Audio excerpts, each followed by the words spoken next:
Kak nak masak apa hari ni? Masak sup ikan nyok-nyok. Pecahkan halia dan juga bawang putih. Kak nak masukkan 1 pack rempah sup punjut adabi. Yang ni siap sekali dengan rempah ratus dalam tu.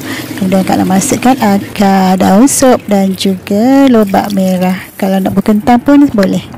Masak air secukupnya dan rebuslah sup ikan kita. Sambil tu buang buih-buih putih yang dekat kuah sup tu supaya kuah sup kita jernih. Kemudian Kak nak masukkan garam secukup rasa. Dalam kuah lain, tumis darat, bawang merah dan juga bawang putih. Kemudian kita masukkan terus ke dalam sup ikan nyok-nyok yang sedang mendidih.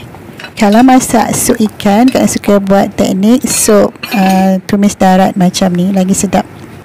Dah masak siap, taburlah daun sup dan juga daun bawang. Dah lebih sedap. Kak nak makan pula dengan sambal kicap cili api. Cuba noh.